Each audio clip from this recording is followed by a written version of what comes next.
σήμερα στην προεκλογική μας συγκέντρωση. Βέβαια δεν μας ευνόησε ο καιρός, γιατί είχαν ανακοινωθεί καταιγίδες και θύελλες, που πιθανόν να συμβούν αργότερα, αλλά μέχρι στιγμής δεν έγιναν, αλλά κάποιοι σταγόνες μας φοβήξανε και γι' αυτό ήρθαμε και κλείσαμε και τούτο το συγκεκριμένο χώρο για να μπορούμε να είμαστε πιο ασφαλείς στη σημερινή μας προεκλογική συγκέντρωση. Όπως είπε και ο Μανούσος, στην προηγούμενη ντραπήκαμε να κάνουμε προεκλογική συγκέντρωση την ώρα που συνέβη αυτή η μεγάλη καταστροφή στους ανθρώπους στη Θεσσαλία και κάναμε μια εκδήλωση αλληλεγγύης με την οποία συγκεντρώσαμε κάποια τρόφιμα και πράγματα, τα οποία αυτή την Κυριακή θα ανεβούμε στη Θεσσαλία να τα δώσουμε αυτοπροσώπους στους ανθρώπους εκεί που είναι πνευματικοί και που οι ανάγκες τους είναι πάρα πολύ μεγάλες από αντιπροσωπείες που έχουμε μιλήσει και έχουμε πάει. Και δεν θα έχει τελειωμό η ανάγκη για αλληλεγγύη και βοήθεια από τη μεριά μας. Διότι από τη μεριά του κράτους δεν υπάρχει τίποτα επί της ουσίας. Και σήμερα δηλαδή με όλο αυτό τις καιρικές συνθήκες ζούμε πάλι αυτή την αγωνία των καταστροφών που συμβαίνει σε κάποιες περιοχές της Ελλάδας. Και από τη σημερινή μου τοποθέτηση θα ξεκινήσω με αυτό το κομμάτι που αφορά τη Θεσσαλία. Θεωρώ ότι είναι αναγκαίο, βγαίνει σαν αναγκαία συνθήκη να συζητήσουμε γι' αυτό, γιατί για τις αιτίες που συνέβη όλη αυτή η καταστροφή και τι ανάγκες υπάρχουν για διεκδίκηση στο κίνημα της πόλης, στο κίνημα του εργατικού, στο κίνημα της νεολαίας. Εκείνο που έχω να πω είναι ότι για όλους μας οι λέξεις, τα λόγια δεν μπορούν να αποτυπώσουν αυτό το οποίο συνέβη και βίωσε ο λαός εκεί στη Θεσσαλία. Επίσης, η φύση, οι άνθρωποι, τα ζώα, οι υποδομές, η περιουσία στα σπίτια και οι καλλιέργειες δεχτήκαν τέτοια μεγάλη καταστροφή, θαύτηκαν κάτω στη λάσπη και παραμένουν ακόμα βουτυγμένα μέσα στη λάσπη και στα νερά. Αυτό που συνέβη ήταν μια πρωτοφανής περιβαλλοντολογική καταστροφή και απειλή υγειονομικής κρίσης για το που βρίσκεται πρώτο πυλόν. 16 νεκροί άνθρωποι θυσία στην αμέλεια και στην οργανωμένη, μπορούμε να πούμε, επιμέλεια του κέρδους εις βάρος της φύσης και των ανθρώπων. Εκείνο που έχουμε να μετρήσουμε απώλειες είναι μεγάλες και η ανάγκη για βοήθεια σε αυτούς τους εγκλωβισμένους ακόμα πιο μεγάλη. Γιατί βρίσκονται χωρίς νερό, χωρίς ρεύμα, χωρίς βασικά είδη πρώτης ανάγκης, δίχως σπίτια, αγωνιώντας για το μέλλον και το παρόν τους. Από εμπειρία ανθρώπων που πήγαν, τα παιδιά δεν θέλουν να μπουν μέσα στα σπίτια όπου υπάρχει δυνατότητα, ούτε καν μέσα στις σκηνές, γιατί φοβούνται μην φυγούν, μην χάσουν τη ζωή τους. Θα είναι ένα τραύμα για όλη την κοινωνία της Θεσσαλίας και σε όλη την Ελλάδα, η οποία θα έχει συνέπειες στο επόμενο διάστημα για πολλά χρόνια. Εκείνο που μπορούμε να δούμε και υπάρχει είναι ότι η προσπάθεια που έχει γίνει από τη μεριά της εξουσίας του κράτους, του τοπικού και του κεντρικού είναι ότι η αιτία είναι ατομική ευθύνη γιατί χτίσανε εκεί που χτίσανε. Αυτά που ακούμε συνήθως όταν γίνεται ένας σεισμός, όταν γίνεται μια πλημμύρα, όταν γίνεται κάποιο φυσικό γεγονός, φυσική καταστροφή, την οποία θα μπορούσαν να πάρθουν μέτρα για να ληφθούν έτσι που να μην κινδυνεύουν οι ζωές, έτσι που πραγματικά να μην υπάρχει κίνδυνος για τα σπίτια, το φυσικό περιβάλλον, τους ανθρώπους, τα ζώα κλπ. Που όμως το όνομα του κέρδους, δίνοντας τα αντιπλημμυρικά έργα από την προηγούμενη καταστροφή που συνέβη στη Θεσσαλία, είχαμε αυτή τη συνέπεια η οποία ήταν καταστροφικότατη, όχι ότι ένα μεγάλο φυσικό φαινόμενο, τέτοιες εμβέλειες δεν θα έχει συνέπειες, αλλά δεν θα έχει αυτές τις συνέπειες που να στοιχήσουν τόσο πολύ στην κοινωνία και στους ανθρώπους. Εκείνο που λέμε εμείς είναι το εξής. Ότι αυτή τη στιγμή ο λαός της Θεσσαλίας και οι λαοί που πλήττονται είτε στην Ταδιά είτε οπουδήποτε δεν μπορούν να περιμένουν από αυτούς που είναι η αιτία της καταστροφής τους. Εκείνο που χρειάζεται είναι να μην υποκύψουν στην προπαγάνδα να περιμένουν, αλλά αντίθετα να βρίσκονται σε ετοιμότητα και εμείς η αλληλεγγύη μας και η διεκδίκηση να είναι μπροστά και να είναι στην προμετωπίδα μας για όλα τα ζητήματα. Διότι και απαντάμε κιόλας ότι δεν είναι ούτε κακιά τύχη, ούτε ανικανότητα της εξουσίας. Είναι οι στρατηγικές εξυπηρέτησης των κερδών τους, της κάθε τοπικής εξουσίας κλπ. Είναι που πετάνε στα τάρταρα και ως αντιοικονομική προστασία της ανθρώπινης ζωής, την προστασία της λαϊκής κατοικίας, της περιουσίας και τον τρόπο διαβίωσης της κοινωνικής πλειοψηφίας. Είναι έγκλημα για μας που επαναλαμβάνεται με μεθόδευση και σχέδιο. Δεν ξεχνάμε εξάλλου ότι όταν πάει να διεκδικήσει αυτός ο λαός, δέχεται διώξεις, καταστολή. Ήδη τις μέρες που γινόταν αυτές οι καταστροφές, χτυπήσαμε τη διαδήλωση στη Μαγνησία. Και μάλιστα αλήτητα μπορούμε να πούμε. Δηλαδή η αναλυσία τους έχει δύο πλευρές. Η μία είναι ότι δεν φροντίζουν τη ζωή μας μπροστά στο όνομα του κέρδους. Δεν φροντίζουν για τις υποδομές και την άλλη, όταν πάμε να διεκδικήσουμε, έχουν την καταστολή, τα δακρυγόνα και το ξύλο. Εκείνο που θα ετοιμάσουν και το επόμενο διάστημα και πρέπει να βρισκόμαστε σε ετοιμότητα και διεκδίκηση, είναι πάλι νέα κονδύλια που είναι σίγουρο από τον τρόπο που δίνονται, γιατί κύρια τα κονδύλια δεν δίνονται από το κρατικό προπολογισμό, από τα ΕΣΠΑ και προβλέπουν στα ΣΔΙΤ, ότι πάλι θα είναι για τους εκλεκτούς, θα είναι μια κονόμα για τους επενδυτές. Και όχι για να καλύψουν τα προβλήματα και τις ανάγκες της κοινωνίας. Ήδη, δεν ξέρω αν ακούσατε για τη Δαδιά, κάνουν παραχώρηση χώρου που έχει καεί για ανεμογεννήτριες κλπ. Σε αυτή τη βάση πρέπει να είμαστε μπροστά σε μια άλλη λογική. Η λογική μας είναι ότι δεν παίρνουμε στην ατομική λύση, δεν πρέπει να πούμε στην ατομική λύση, γιατί ο λαός δεν θα σωθεί μόνος του, παρακαλώντας τους δολοφόνους του. Τώρα είναι η ώρα της αλληλεγγύης, της συλλογικής δράσης, του ανυποχώρητου πολιτικού αγώνα και της διεκδίκησης μια καλύτερη ζωή. Εκείνο που σαν ανυπότακτη πόλη λέμε ότι στηρίζουμε τις πρωτοβουλίες των συλλογικοτήτων και των σωματείων κάθε φορέα για ελληνική βοήθεια στους πληγέντες και δηλώνουμε πως θα πάρουμε και εμείς πρωτοβουλίες, όπως πήραμε ήδη την πρώτη πρωτοβουλία, για μαχητική διεκδίκηση των αιτημάτων των πληγέντων για τη συλλογική δράση στο επόμενο διάστημα. Απαιτούμε και διεκδικούμε μαζί με αυτούς τους ανθρώπους που έχουν πληγεί μέρημνα για υποστήριξη όλων των εγκλωβισμένων και άμεσο απεγκλωβισμό τους, τα σπίτια και την καθημερινότητά τους, φροντίδα για τη διαμονή της περίθαλψης των πληγέντων, ταχεία αποκατάσταση των ζημιών, άμεση επαρκή αποζημίωση σε όλους τους πληγέντες για την καταστροφή κάθε κατοικίας. Και επαγγελματική στέγης, αγροτικής παραγωγής, επαγγελματικού εξοπλισμού κλπ. Άμεση επίταξη ιδιωτικών οχημάτων και μηχανημάτων και υπηρεσιών δομών για αποκατάσταση των ζημιών για τη στέγαση και τη φροντίδα των πληγέντων. Άμεσα αντιπλημμυρικά έργα και αντιπλημμυρικό σχεδιασμό που να εντάσσεται στο πρόγραμμα των δημόσιων επενδύσεων για να αποσκοπούν στη συμβίωση με το φυσικό περιβάλλον και όχι στην καταπάτηση και την αναποτελεσματική συμμετοποίηση ρεμάτων και περιοχών. Με διαδικασίες συμμετοχικού σχεδιασμού όσον αφορά τις μελέτες και του εργατικού λαϊκού ελέγχου σε όλα τα στάδια της υλοποίησης. Με τις τοπικές κοινωνίες να είναι σε πλήρη γνώση, να παρεμβαίνουν άμεσα με λαϊκές συνελεύσεις. Εκείνο που απαιτούμε, διότι έχει ευθύνη και είναι δικιά του δουλειά, είναι να πληρώσει το κεφάλαιο την κρίση που προκάλεσε στη Θεσσαλία. Όχι στη μετατροπή του κάπου σε μπαταρία στα τουριστικά καταστροφικά project που ετοιμάζουν, στα έργα εξυπηρέτησης αντιλαϊκών επενδύσεων και πολεμικών εξοπλισμών. Είδαμε πρόσφατα το γεγονός που συνέβη με τις φωτιές και τις εκρήξεις που γίνανε. Εκείνο που πρέπει να δώσουν χρήματα για προστασία των παραγωγών κλπ. Εκείνο που πρέπει να κάνουμε είναι απειθαρχία. Απαιτούμε από τους Δήμους και τις Περιφέρειες απειθαρχία στο οικονομικό παρατηρητήριο και όχι στους συσχετισμένους προϋπολογισμούς. Κανένας πόρος στην περιοχή για την τροφοδότηση αιματερών δεσμεύσεων της Ευρωπαϊκής Ένωσης και των δανειστών. Όχι στα ΣΔΙΤ και τα ΕΣΠΑ. Και καμία ιδιωτικοποίηση του νερού που είδαμε αυτές τις μέρες ότι τη μόνη βοήθεια που δέχτηκαν σε νερό από αλληλέγγυους ήταν από τα σταγιάτες, όπου δώσανε μάχη να μην ιδιωτικοποιηθεί το νερό. Γι' αυτό είναι ανάγκη μέσα στα αιτήματα να ενταχθεί και αυτό το κομμάτι. Προστασία των δασών και του φυσικού περιβάλλοντος, έργα υποδομών για την προστασία των ανθρώπινων ζώων. Κλείνοντας για το κομμάτι αυτό που αφορά τη Θεσσαλία, που θεωρούμε ότι είναι πολύ σημαντικό, γι' αυτό το έβαλα πρώτο στην τοποθέτησή μου, γιατί δεν είναι υπόθεση μόνο της Θεσσαλίας, είναι όλη της Ελλάδας. Το φυσικό περιβάλλον, η ανθρώπινη ζωή και η πανίδα και η χλωρίδα είναι υπόθεση όλων μας. Για μας κλείσιμο σε αυτό το κομμάτι είναι αγώνας για ζωή, δικαιώματα, ελευθερία, κόντρα σε κεφάλαιο κυβερνήσεις, περιφερειακές και δημοτικές αρχές. Μπαίνοντας στα εκλογικά, θα ξεκινήσω από το εξής.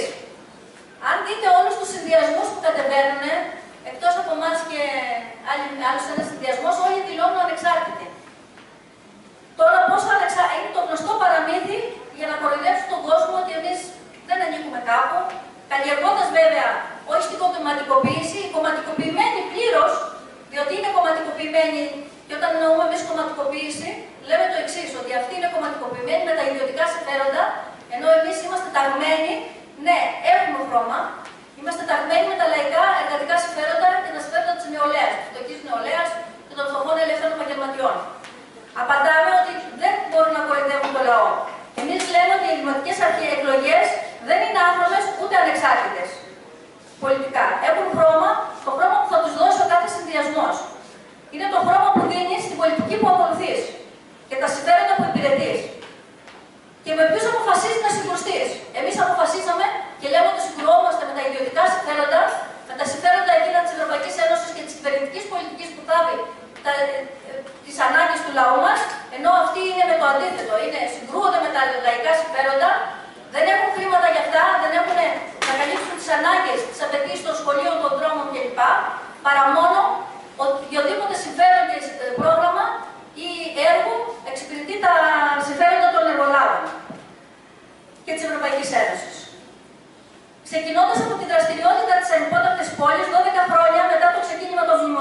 πρόσβαση στην κερδοφορία του σε περιβάλλον κρίση εντείνει την εκμετάλλευση της εργασίας και του περιβάλλοντος, φορτώνοντας τα αποτελέσματα της κρίσης στους εργαζόμενους. Η κυβέρνηση Μητσοτάκη είναι ο βασικός εκφραστής αυτής της πολιτικής. Με εργαλείο τις κατευθύνσεις και τις εντεργετικές μεταρρυθμίσεις της Ευρωπαϊκής Ένωσης, που αποτελούν συνέχεια και ολοκλήρωση αυτών που έφερε ο ΣΥΡΙΖΑ, αλλά και όλες τις προηγούμενες κυβερνήσεις, μεταρρυθμίσεις που εστιάζουν την εγκατάλειψη του δημόσιου χώρου, περιβάλλοντος, των δημόσιων αναγκών και ταυτόχρονα τεμαχισμό και την ιδιωτικοποίηση των κερδοφόρων πλευρών του, κρατώντας το μεγαλύτερο κομμάτι από το κόστος λειτουργίας και συντήρησης στο δημόσιο, που καλύπτεται από την άνηση φορολογία που βαρύνει κυρίως στα λαϊκά στρώματα. Πλέον το τοπικό κράτος, δήμοι και περιφέρειες, μετά τους νόμους Καποδίστρια, Καλλικράτη, Κλεισθένη, έχει αναβαθμισμένο ρόλο ως εργαλείο επίθεσης στα λαϊκά στρώματα και την νεολαία, ώστε να ανταποκριθεί στην προώθηση των αντιδραστικών αντιδιαρθρώσεων του ελληνικού καπιταλισμού.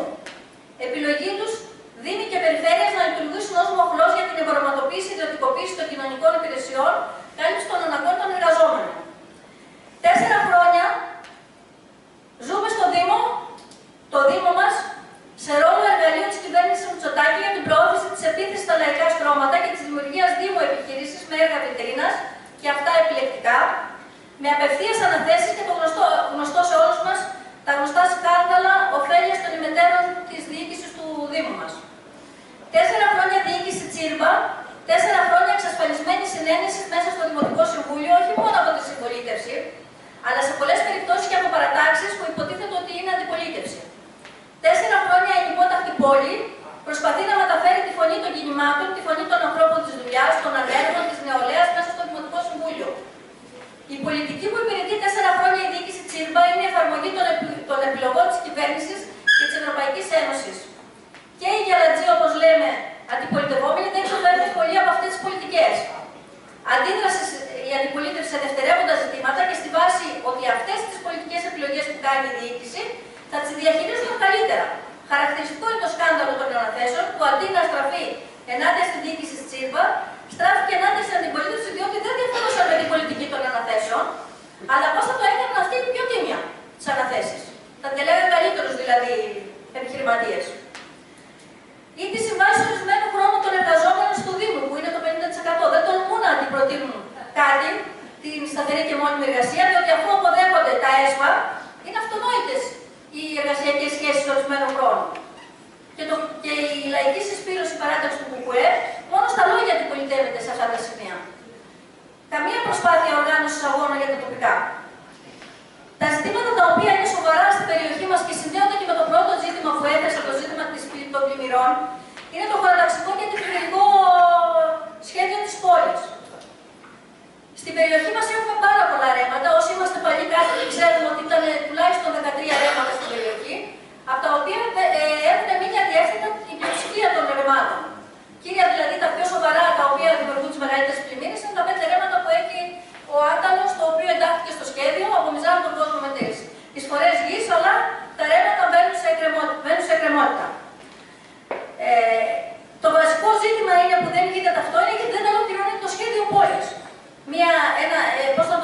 Ένα καρκίνωμα για την περιοχή, διότι όλα τα προηγούμενα χρόνια, θέλοντας να εξυπηρετήσουν ιδιωτελή συμφέροντα των μεγαλοϊδιοκτητών της περιοχής, δεν ολοκληρώνουν το σχέδιο για να μπορούν να πουλάνε όπως θέλουν, για να μην επιβαρυνθούν τις εισφορές γης και τις εισφορές σε χρήμα, και τις ρίξουν στον απλό φτωχό κόσμο που αγόρασε τα χρήματα. Αγόρασε τα υπόπεδα για να κτίσει ένα μικρό σπίτι.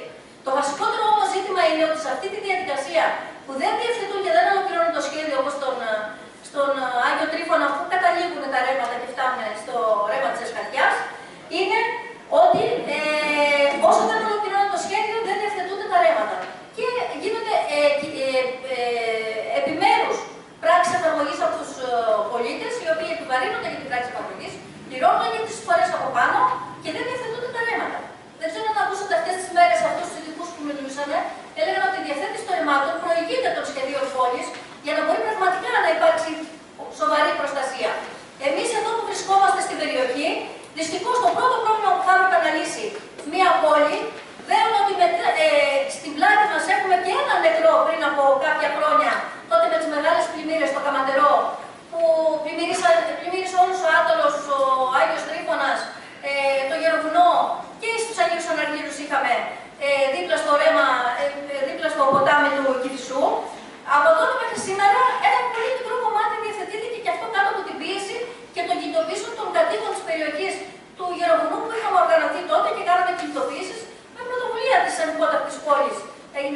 κατοίκων, αλλά με τη δικιά τους κινητοποίηση και τη δικιά τους δυναμικότητα είχε το αποτέλεσμα να φτιαχτεί ένα μικρό κομμάτι του αντιπλημμυρικού σχεδίου.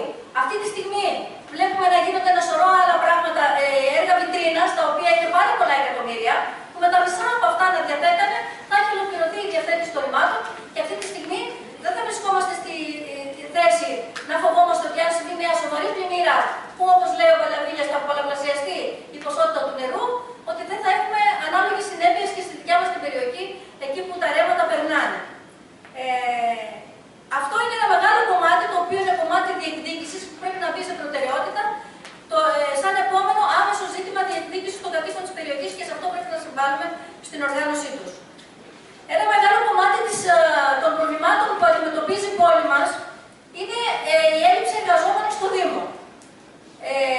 Έχει το μισό προσωπικό από αυτό που είναι αναγκαίο για να μπορέσουν πραγματικά να καλυφθούν οι ανάγκες σε καθαριότητα, σε υπηρεσίες, σε παιδικούς σταθμούς και σε οτιδήποτε άλλο χρειάζεται σαν ανάγκη ο δημότης για να μπορεί να έχει μια ποιότητα ζωής σύμφωνα με τις ανάγκες του. Αυτή τη στιγμή αρκούνται ότι κατά διαστήματα, και αυτό έχει να κάνει με το ότι αυτό που λέγαμε στην αρχή, ότι οι Δήμοι χρησιμοποιήθηκαν από την Ευρωπαϊκή Ένωση και από την κεντρική κυβέρνηση σαν το πρώτο κομμάτι των εργασιακών σχέσεων των ελαστικών που εφαρμόστηκε στην Ελλάδα, εφαρμόστηκε στους Δήμους. Και σήμερα έχει γίνει το καθεστώς, ότι το 60% των εργαζόμενων με ελαστικές σχέσεις εργασίας δουλεύουν 6 μήνες, 2 μήνες, 5 μήνες, ένα οκτάμινο, με μία μικρή παράταση κάποιες φορές κάτω από τη διεκδίκηση των ίδιων των εργαζόμενων και μία εργασία που βγάζουν και την παρουσιάζουν σαν έργο στηρίζεται στη μαύρη εργασία των εργαζόμενων, αυτών των ανθρώπων που δουλεύουν με λειψά δικαιώματα, 6 μήνες εργασία μετά ταμείο ενεργείας και μετά άνεργοι, γυναίκες οι οποίες εργάζονται σε αυτές τις σχέσεις εργασίας δεν έχουν τα δικαιώματα που έχει οποιαδήποτε γυναίκα, όταν μείνει έγκυος, όταν πάρει την άδειά της για τον τοκετό ή για τη λοχεία κλπ. Είναι ένα από τα μεγαλύτερα προβλήματα. Οι Δήμοι, οι εργαζόμενοι στο Δήμο, αυτοί που είναι μόνιμοι με σταθερή εργασία ή αορίστου χρόνου, κάποιοι φεύγουν στη σύνταξη, δεν αντικαθιστιόνται. Είναι πολύ μικρό το ποσοστό αυτών που αντικαθιστιόνται μόνοι με σταθερή εργασία. Και καταλαβαίνετε ότι με ό,τι έργο πουλάνε ό,τι κάνουν, σαν προεκλογικό, να το πούμε, ατού, το κάνουμε με τη μαύρη εργασία των εργαζόμενων με τις ελαστικές σχέσεις εργασίας. Αυτό είναι ένα από τα μεγαλύτερα προβλήματα, το ότι είναι λειψές στο μεγάλο του βαθμό η υπηρεσία στο Δήμο και το βασικότερο είναι ότι στηρίζεται πάνω στους εργαζόμενους οι οποίοι έχουν ελαστικές σχέσεις εργασίας με λειψά δικαιώματα και φυσικά με χαμηλή ειδίκευση που δεν μπορούν να πάρουν ειδίκευση απολύονται. Και βέβαια έχουν βρει και το κουμπί ότι δεν λέγονται απολυμμένοι, λέγονται τέλειωσε η σύμβαση. Και όμως κάθε εξάμηνο ή κάθε οκτάμηνο απολύονται 100 και 200 εργαζόμενους στους Δήμους χωρίς τα δικαιώματα που δικαιούται ένας άλλος εργαζόμενος. Αυτή είναι η κατάσταση όσον αφορά το εργασιακό καθεστώς. Για να μην μιλήσουμε για τις σχέσεις εργασίας, διότι ο Δήμος είναι ένας εργοδότης, ο κάθε αντιδήμαρχος στην υπηρεσία του και ο δήμαρχος ο κεντρικός εργοδότης, όπου εκεί οι σχέσεις εργασίας έχουν στοιχεία τρομοκρατίας, σεξιστικής και βίας συμπεριφοράς απέναντι στους εργαζόμενους, απειλές, φόβος και τρομοκρατία. Πατώντας το δικαίωμά τους ότι είναι αύριο θα απολυθούν, σε πολλές περιπτώσεις στάζοντάς τους ότι θα τους κρατήσουν, θα βρουν αυτόν τον τρόπο, σε άλλες περιπτώσεις που οι άνθρωποι ζητούν δικαιώματα, δέχονται τον καταναλωτισμό και τη βία. Χαρακτηριστικό είναι το παράδειγμα που ένας εργαζόμενος στην περίοδο της καραντίνας ζητούσε να πάει σε άλλη εργασία που να μην επιβαρύνουν την υγεία του γιατί είχε ένα πνευστικό πρόβλημα και με το COVID υπήρχαν φόβοι και δεν μπορούσε να δουλέψει στην καθαριότητα και στο τέτοιο, που του φερθήκαν με τόσο άτσαλο τρόπο που τον κατατίσσαν τον άνθρωπο να εξαθλιωθεί τελείως την υγεία του. Και όταν η πρόεδρος του Σωματείου πήγε να υπερασπιστεί το δικαίωμα αυτού του εργαζόμενου και ενός άλλου, δέχτηκε τη σεξιστική συμπεριφορά του αντιδήμαρχου Φουνταούτη, που την είπε, να μην σας πω τις εκφράσεις, δεν λέγονται και χωρίς ντροπή δηλαδή. Και αυτή τη συμπεριφορά την κάνουν και σε άλλους εργαζόμενους. Τώρα, στην περιοχή μας, τα ζητήματα που παλέψαμε το προηγούμενο διάστημα και μένουν σε εκκρεμότητα πάρα πολλά χρόνια, είναι το ζήτημα πρώτα απ' όλα της κομματερής. Ξεκινάω από αυτό, γιατί είναι ο μεγάλος καρκίνος και το μεγάλο, να το πούμε, το μεγάλο πρόβλημα της περιοχής. περιοχής μας. Αυτό το οποίο έχουμε διεκδικήσει κατά καιρούς λύσεις, που όμως από ό,τι φαίνεται όλες οι κυβερνήσεις στάζουν ότι θα την κλείσουν τη χωματερή, ότι θα κάνουν μια άλλη διαχείριση, όμως βρισκόμαστε στο χειρότερο στάδιο και σημείο που αυτή τη στιγμή έχουν ψηφίσει και η προηγούμενη κυβέρνηση και τούτη για την επέκτασή της και ταυτόχρονα το κεντρικό σχέδιο της κυβέρνησης και της περιφέρειας και του δικού μας Δήμου είναι η καύση. Χαρακτηριστικό το παράδειγμα ότι όταν συζητούσαμε, ήταν επίκαιρο το ζήτημα, ψηφιζόταν ο νόμος στη Βουλή και στην περιφέρεια συζητιόταν για το τι θα γίνει με τη χωματερή, ότι ήρθε ψήφισμα στο Δημοτικό Συμβούλιο και στην πρόταση της ανυπότακτης πόλης να ψηφίσουμε ότι είμαστε και ενάντια στην καύση, δεν έγινε αποδεκτό από κανέναν στο Δημοτικό Συμβούλιο. Το λέω από κανέναν. Δέχτηκα μάλιστα και επίθεση από τη Λαϊκή Συσπήρωση γιατί επιμένω να μπει μέσα στο ψήφισμα το κομμάτι της καύσης και να μην πούμε μόνο όχι να κλείσει χωματερή. Έχει πολύ μεγάλη σημασία γιατί το σχέδιο το επόμενο διάστημα θα είναι μια μικρότερη πιθανόν χωματερή. Σχέδιο για να την πάρουν από εδώ δεν έχουν. Το σχέδιό τους είναι να παραμείνει η χωματερή για τα υπολείμματα, αλλά να προβούν σε διαδικασίες που να έχουν να κάνουν με την καύση. Να πούμε για τη στάση του δικού μας Δήμου που υποτίθεται ότι πήρε θέση ενάντια στη χωματερή. Ξέρετε τι καμάρωνε στο Δημοτικό Συμβούλιο εκείνη την ημέρα ο Αντιδήμαρχος Καβαριώτης ο Ταούτης, ότι εμείς πρωτοπορούμε, γιατί έχουμε αναθέσει σε ιδιώτη να δημιουργεί το SRF και το FDF, χωρίς να ξέρει, ούτε καν καταλάβατε τι ακριβώς έλεγε ότι κάνει. Το SRF και το FDF είναι το βασικό υλικό της καύσης, που από ό,τι φαίνεται στους σχεδιασμούς τους είναι να βάλουν στις διαδικασίες τους Δήμους να μπουν σε αυτή τη διαδικασία να ετοιμάζουν αυτό το υλικό. Δεν είναι τυχαίο ότι η διοίκηση του Τσίρμπα ζήτησε από την κυβέρνηση και στο νόμο του 2020 τον αντιπεριβαλλοντολογικό, περιλήφθηκε, ζήτησε ο Δήμος να γίνει δύο παράνομα ΣΜΑ στην περιοχή μας, τα οποία βέβαια με την οργάνωση των κατοίκων, γιατί πήραμε πρωτοβουλία σε έναν υπότακτη πόλη και η γειτονιά, πώς το λένε, το αποτρέψαμε αυτό το σχέδιο. Στα ΣΜΑ δημιουργείται, πώς το λένε, η κοστοποίηση ανάπτυκτων σκουπιδιών, τα οποία χρησιμοποιούνται για την μπορούν να χρησιμοποιηθούν σε αυτή την κατεύθυνση, αλλά όχι όμως την διαλογή, την ποινή και την ανακύκλωση, που είναι η πρότασή μας και εμείς επιμένουμε ότι πρέπει να κλείσει η χωματερή, ότι οποιαδήποτε εγκαταστάσεις πρέπει να γίνουν μακριά από την περιοχή μας, γιατί δεν μπορεί να επιβαρυνθεί άλλο, και είμαστε ενάντια στην καύση. Η διαλογή στην ποινή και ανακύκλωση και ανάκτηση των υλικών των σκουπιδιών είναι το βασικό μας αίτημα. Και είναι ένα κομμάτι το οποίο δυστυχώς τα προηγούμενα χρόνια και είναι επίδικο το επόμενο διάστημα, γιατί θα ανοιχτούν αυτά τα ζητήματα, γιατί το κεφάλαιο έχει κάνει επιλογή να επενδύσει στην καύση και στη διαχείριση των σκουπιδιών, γιατί είναι ένα από τα μεγαλύτερα χρηματιστήρια για τους καπιταλιστές. Λοιπόν, θα είναι ένα επίδικο αν θα καταφέρουμε να οργανωθεί ο κόσμος σε αυτή τη βάση. Βέβαια, τα προηγούμενα χρόνια είχαμε μια δυσκολία και αδυναμία, παρόλο που τα πιο προηγούμενα είχαμε καταφέρει πάρα πολλά να εμποδίσουμε σχέδιά τους. Είναι ένα επίδικο και ένα στίχημα που πρέπει να δώσουμε για να οργανωθεί ο κόσμος να αποτραπεί αυτό το έγκλημα που συνεχίζεται όλα αυτά τα χρόνια. Όσον αφορά την κοινωνική πολιτική, δεν ξέρω αν ακούσατε, στο διαδίκτυο το ανεβάσαμε με ηλιοποιώντας το, έχει πάρει 10 βραβεία. Ένα από αυτά είναι για την κοινωνική του πολιτική.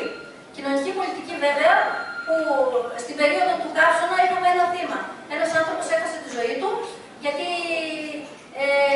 διώχτηκε κάτω από τη γέφυρα που ήταν και καθόταν κάτω από τη ζέστη και έχασε τη ζωή του. Έτσι, η κοινωνική τους πολιτική ποια είναι, ότι πάνε στην κοινωνική υπηρεσία, έχουμε πάει εμείς προσωπικά σαν η ανυπότακτη πόλη, συλλογικά τέλος πάντων είχαμε κάνει διάφορα πράγματα, δραστηριότητες για να τους βρούμε που είναι οι άστεγοι, γιατί δεν τους βρίσκεις, είναι κρυμμένοι κάτω από τις γέφυρες, σε στενά, κοιμούνται την ημέρα και το βράδυ δεν έχουν που να σταθούν.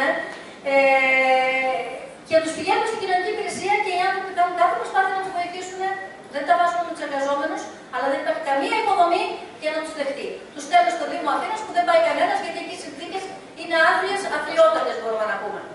Δηλαδή τα τσιμπούρια και οι κοργοί είναι καθεστώς. Γι' αυτό δεν πάει κανένας από αυτούς. Τουλάχιστον όσοι γνωρίζουμε, μόλις τα πούνε, φεύγουν. Απέτησή μας είναι να ανοίξει ένας κοινωνικός χώρος που τον έχουν 12 χρόνια είναι στην κατασκευή και επί διοίκηση Τσίρμπα τα 4 χρόνια φτιάχνουν τον πράβιο χώρο. Καταλαβαίνετε τι σχέση μπορεί να εργολάβει το φτιάχνουν, καταλαβαίνετε τι μπορεί να, αν υπήρχε αυτός ο χώρος, έχει θέσεις που μπορεί να στεγάσει αστέγους. Και βέβαια δεν φτάνουν γιατί οι άστεγοι είναι πολύ περισσότεροι.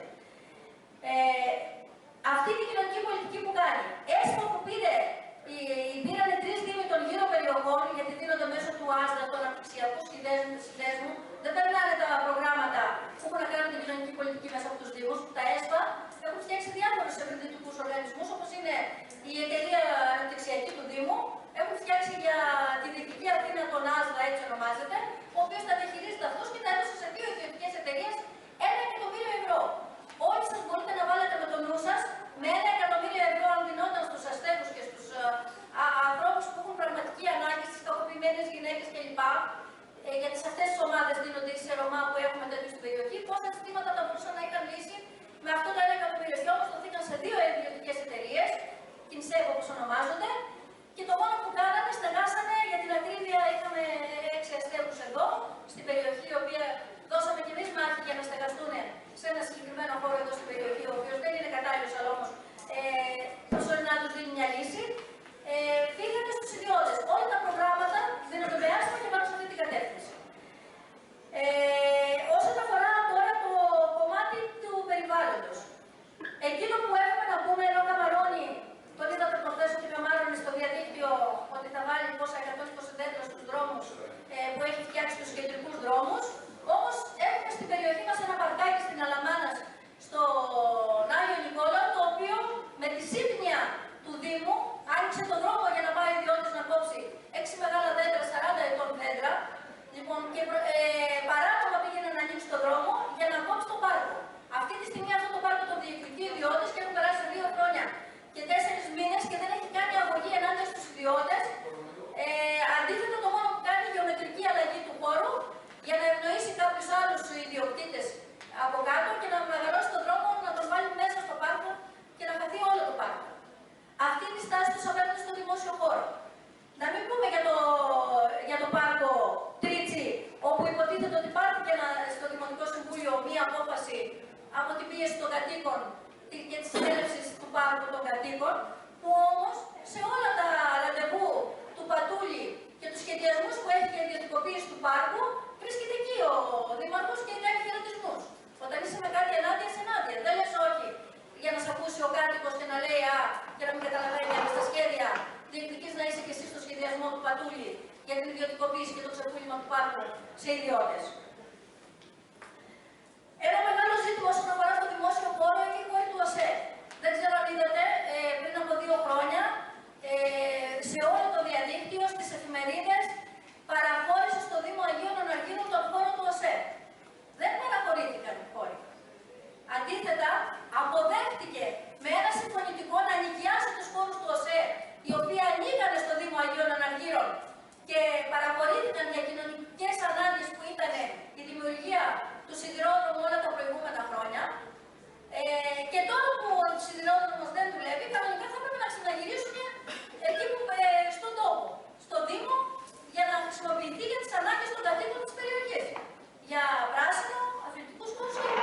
Ο σχεδιασμός της διοίκησης μέσα από ένα πρόγραμμα ΕΣΠΑ, το οποίο θα πάρει και το οποίο θα είναι 8,5 εκατομμύρια, θα είναι να κάνει μία επένδυση ενός βιομηχανικού πάρκου, το οποίο θα το παραχωρήσει στον ιδιώτη για 6 χρόνια και με δυνατότητα παραχώρησης και άλλα 6 χρόνια, και ένα συμφωνητικό με το Δήμο, με τον ΟΣΕ, το οποίο λέει ότι όποτε θέλει μπορεί να το πετάξει έξω το Δήμο, αλλά οι εγκαταστάσεις θα μείνουν στα χέρια της ΓΕΟΣΕ.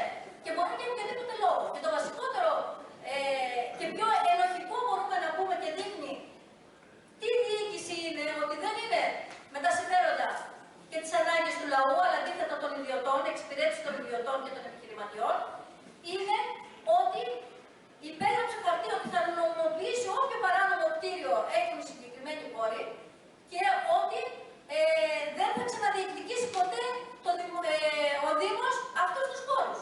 Πράγμα το οποίο ήταν ένα επίδικο και διεκδίκηση κινημάτων που έχουν δημιουργηθεί όλα τα προηγούμενα χρόνια στο Δήμο των Αγίων Αναργύρων. Ξεπούλησε ένα βασικό αίτημα για μεγάλους χώρους, γιατί μιλάμε για 60 στρέμματα χώρου, που αν σκεφτούμε ότι έχουν καεί 1 εκατομμύριο στρέμματα, αυτός ο χώρος θα έπρεπε από ευαισθησία και μόνο σε αυτό που έχει χαθεί, το οξυγόνο που χάθηκε με τα καμένα δέντρα όλο αυτό του προηγούμενου διαστήματος στη φυλή δίπλα μας, από την Ταδιά μέχρι τη Ρόδο μέχρι παντού, ότι το πρώτο που θα έπρεπε, αν πραγματικά νοιαζόταν για το περιβάλλον, την υγεία των ανθρώπων και το πράσινο, θα έπρεπε να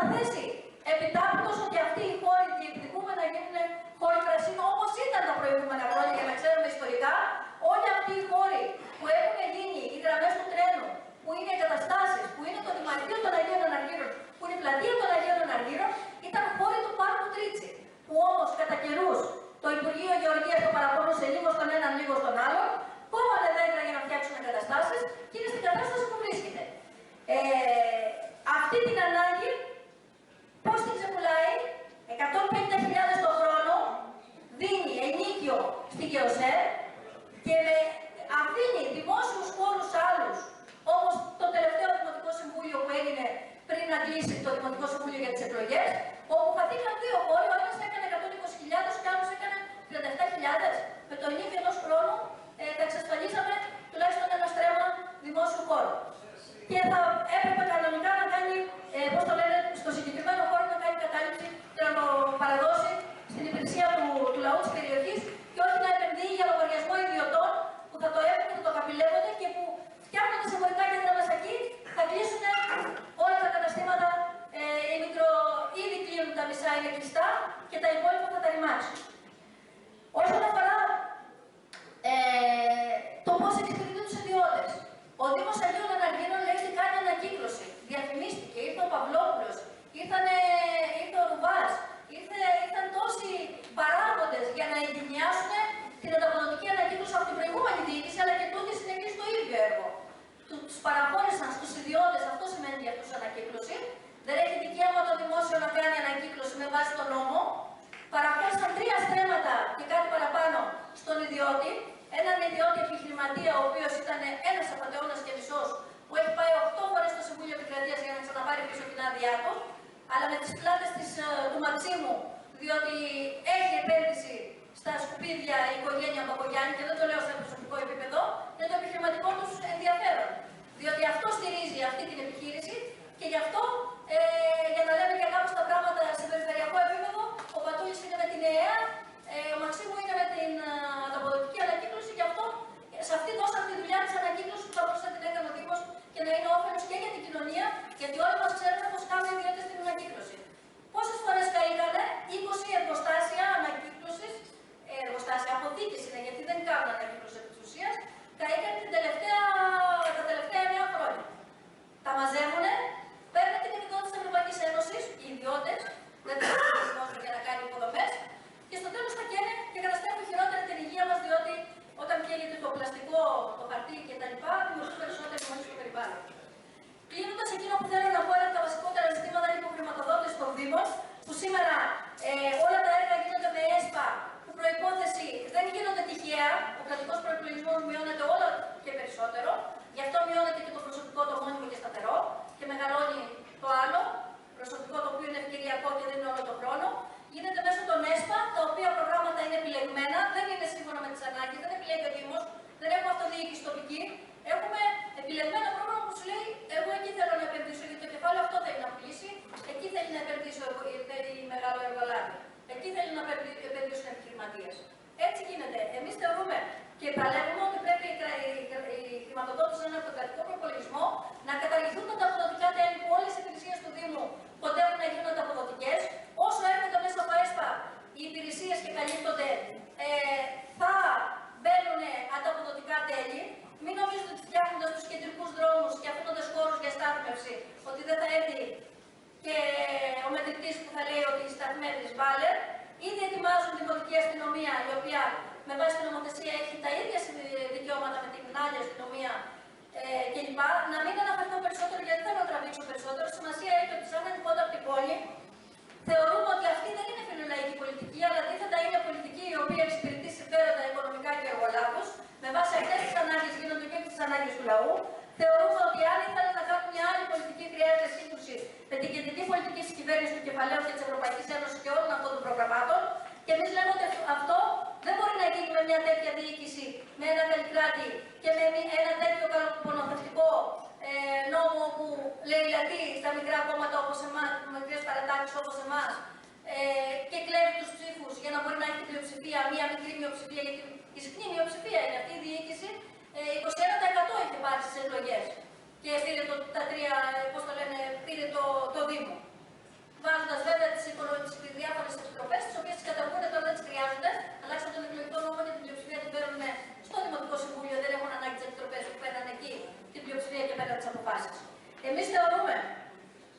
Χρειάζεται ανυπότακτος αντιδιαχειριστικός αγώνας μέσα και έξω από το Δημοτικό Συμβούλιο, εκεί που ζει και δουλεύει ο καθένας και σπουδάζει στο σχολείο του, στη γειτονιά του. Λέμε ότι οι δημοτικές εκλογές δεν είναι άχρωμες, όπως είπα στην αρχή, έχουν χρώμα, είναι το χρώμα που θα δώσουν. Και καλούμε όλο το λαό της περιοχής σε ένα μέτωπο ανυπότακτο αγώνα. Απαιτούμε να διεκδικούμε συλλογικά τα ζητήματα που μας αφορούν. Είναι ο μόνος αποτελεσματικός δρόμος, ο μόνος δρόμος για ανατροπές. Γιατί για να αλλάξει ρότα η ζωή μας, πρέπει να ανατρέψουμε την πολιτική που μας φτωχοποιεί, αντί να χρηματοδοτεί τα αναγκαία έργα και τις υπηρεσίες για την βελτίωση της ζωής, να χρηματοδοτεί τους εργολάβους και τις επιχειρηματικές ανάγκες. Σύνθημά μας είναι παλεύουμε ενάντια στον Δήμο επιχείρηση, μπροστά βάζουμε τις ανάγκες του λαού. Απαιτούμε και καλούμε σε μέτωπο αγώνα κάθε δημοκράτη δημότιο εργαζόμενο στο Δήμο Αγίων Αναργύρων να παλέψουμε. Για την αναγκαία κρατική χρηματοδότηση Δήμων και την κάλυψη των αναγκών, ενάντια στην εντυποποίηση των δημόσιων χώρων, για το κλείσιμο της κομματερής, για καλύτερες συγκοινωνίες, δρόμους, πεζοδρόμια και κάθε ίσως αναγκαίες υποδομές.